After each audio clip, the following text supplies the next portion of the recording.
Hi, and welcome to a new episode of our series of Summer in New York City. I'm your host, my name is Flor. Today we're going to be exploring Greenpoint. So first of all, a bit about the story of Greenpoint as we usually do at the beginning. Greenpoint, as we know it, first started around the 1600s. So in the 1600s, as in a lot of other places in New York City, the Dutch came, they settled, they first used this as farmland mostly, and that's how it stayed for the next 200, 300 years. Then in the 19th century, so around the 1800s, the area started to change a bit and it started to become more of an industrial place. Some of the biggest factories in here were ship making, also porcelain, glass making. Those industries really grew and flourished in here and did so for the next 100, 200 years. But then after World War II, the area was not thriving as it used to, and it started to change a bit with some of those industries, those factories, those warehouses disappearing or closing. And then its final transformation came in the year 2005 when the city finally rezoned the area, and now it's mostly residential and commercial. But you still see those remnants of what it used to be. If you see the structures behind me, you see this industrial feeling. It doesn't mean that these buildings in particular have been here for 200 years, but you still see how that area pays homage to what it used to be in the past. And not only that,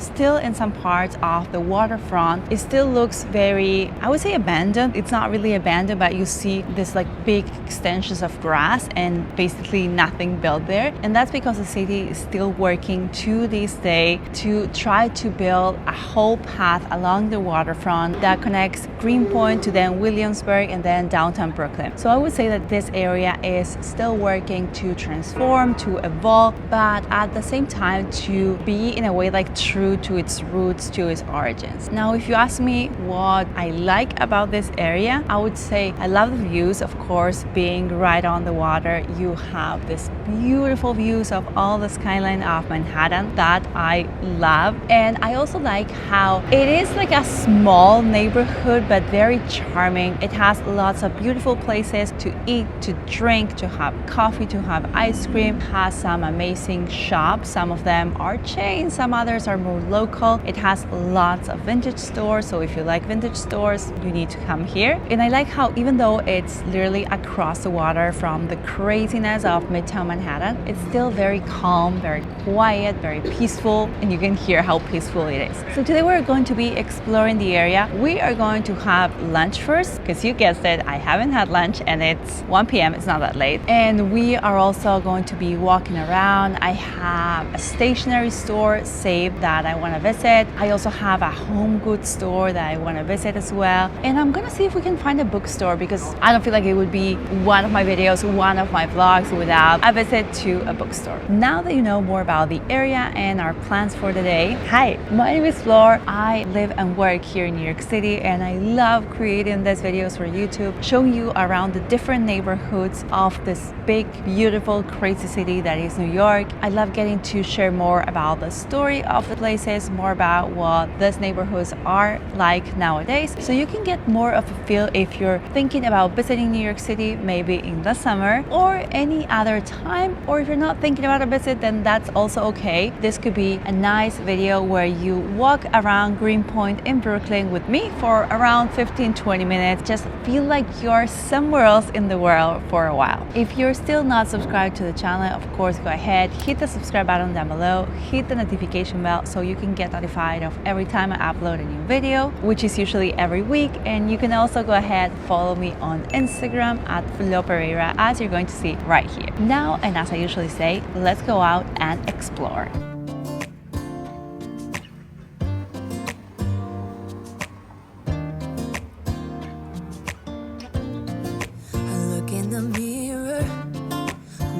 Back at me, I don't know what happened.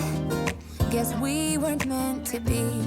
I know we had problems, I thought we could fix them, but we got tired. There's nothing left to do but to say goodbye and try to move on. I'll get over you, only wish that I knew how to go on. Baby, you and me, we're so messed up together. Even if we tried, we'd be stuck here forever.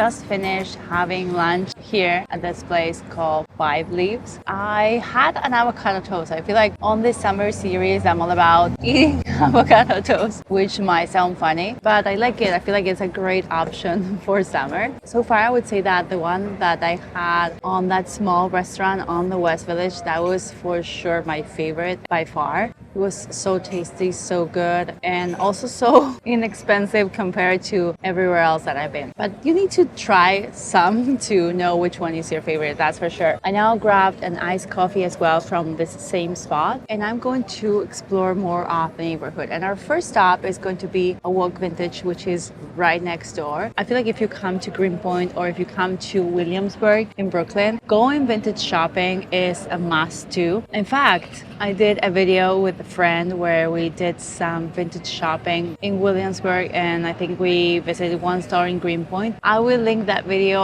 up here right now and also down below in the description box. I feel like if you love all about vintage shopping, you're gonna love that video, and that one is going to be right up your alley. This one is going to be more focused on the area rather than going shopping, but still I feel like we need to visit at least one vintage store if we're doing a day in Greenpoint.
We're now on the corner of Bunker Street, which is this one right here, and Norman Avenue, which is this one right there. And for me, this corner is one of the most beautiful ones in Greenpoint and one that you definitely need to visit. If you walk that way, you can see the skyline of Manhattan, so you will have the waterfront that way. But here on Norman Avenue, there are lots of stores. There are vintage stores, also home goods stores, places where you can get vintage home goods, so a mix of that. There's a new location for Cafe Pana right here. They do ice cream, they do coffee, they do iced coffee, of course. So mark down this corner to visit, not only because it's very beautiful, but it's like very iconic of the type of buildings that you can find in Greenpoint. And funny enough, this place in the corner is called The Corner, and it's an event space. So we're now going to be exploring some of the stores to give you a feel, an idea of what is to do around here.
so as we walk over to our next two locations, I wanted to talk about the two that we just visited. First of all, Teak. This is a home goods store, and as you probably saw and guessed, it's like very Scandinavian inspired. It's all about like clean lines, neutral colors, mostly a bit of wood. Overall, it's really my vibe. I really liked it. But I know that for some people, maybe it could be like too modern and not really your style. So that's why I also wanted to visit Dobbin Street Vintage. This place not only has vintage clothes, but also vintage furniture. So if your style is maybe more like mid-century modern, I'm sure you will like this place better. I also loved that they had a lot of vintage like glassware that was so beautiful. And I feel like even if you don't end up buying anything in any of these two stores, it's always nice to walk around to get some inspiration if you're furnishing a new house or a new apartment. And if you're looking for a gift for maybe friends or family, I would highly recommend Teak. I love how they had like small decoration items. They also had notebooks. They had wooden animals that could work as gifts for a nursery or maybe even for a toddler. And if you maybe do work from home or if you want to switch up your space, they have right next door another place, I leave the name here, which is a Scandinavian inspired place to eat, and they also had coffee and drinks. So maybe you could also stop there if you want to do some work, have a meeting or something like that. Now we keep on walking down Franklin Street to our next location.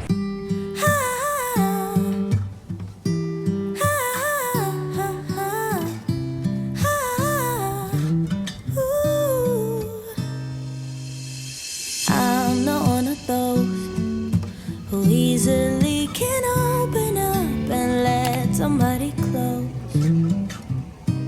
No, I'm not one of those who is the center of attention. I'm not one of those. No. Some people might say I am afraid, but I just do things my own way. I don't know why, 'cause I don't like people pleasing. And sometimes they don't see what defines me, but I don't need them honestly, 'cause I got you. Everybody else makes me feel small and dark and lost, but you're not like everybody else at all. You're the only one who makes me talk and walk so tall, 'cause you're not like everybody else at all.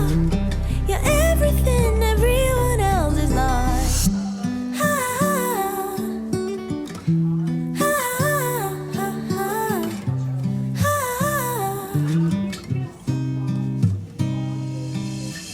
You're not one of those who judge before they know somebody. I just feel at home. Yeah.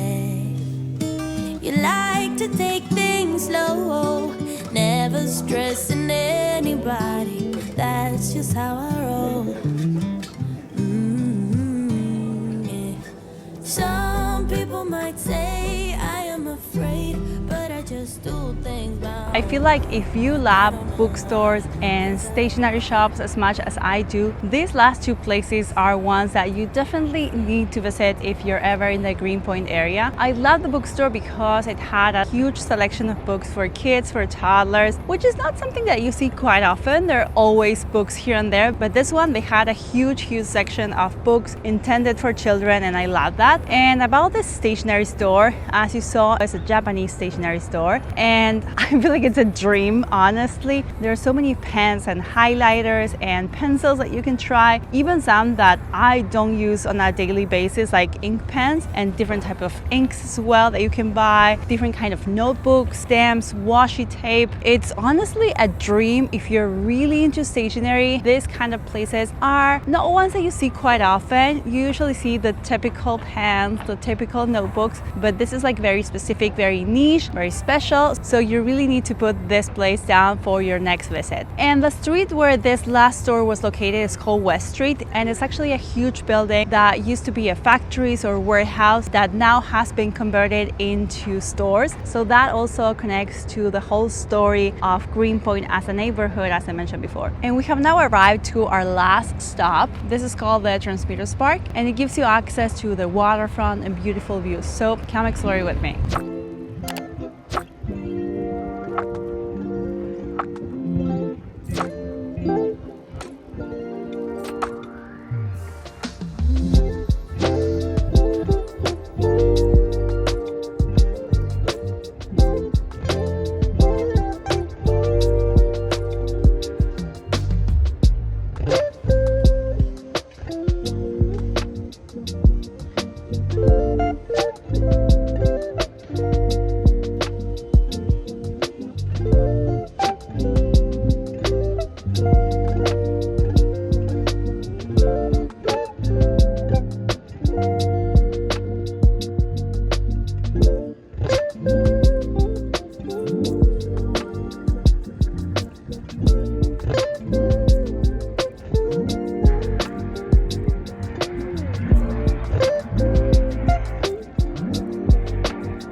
You know how at the beginning of this video, I mentioned how the city of New York and Brooklyn are still working to make all of the waterfront accessible to the public, and this park is a great example of that. This park is rather newish, and it's actually very small. It's about 1 block, and then if you walk towards the south, you will find a gate that is closed. You cannot go that way. You can see the empty lots and the water, but you cannot walk that way. And if you go that way, which is the north, you will find a construction zone, so you cannot really walk that way either. So this ends up being like a very small park with a very small path that you can walk alongside the water. And that is of course not great, especially if you consider that Greenpoint, one of its limits is literally water, so all of the East River. So being able to walk by the water should be a given, but it's not. It has to do with the story of the neighborhood, with how factories and warehouses were located right by the water. Boats would come in here to deliver goods, to pick up goods. So the city is still working to transform this area, and it has really made a point and a mission to actually extend this path and for you to be able to really walk throughout all of Brooklyn from here, Greenpoint, which is the northern part of Brooklyn, all towards downtown, all going through Williamsburg and then downtown Brooklyn. It's still a work in progress, of course, but I feel like this park is a great example that it can be done. It can take time. It of course takes effort, but I feel like the city and Brooklyn, in a way, they're moving in the right direction into giving its residents and visitors a great place to walk, to visit, to relax, and to explore. And now with my hair being kind of a mess because it's really windy today, and my lovely Empire State Building in the background, we are going to be ending this video and this vlog of a day exploring Greenpoint in Williamsburg. I really hope you like this video, hope you like this vlog. If that is the case, of course, give it a thumbs up, subscribe to the channel if you're not subscribed already, so you can get a notification every time I upload a new video. And you can also go ahead, follow me on Instagram as Pereira, as you're going to see right here. And as I always say, I will see you on the next one. Bye!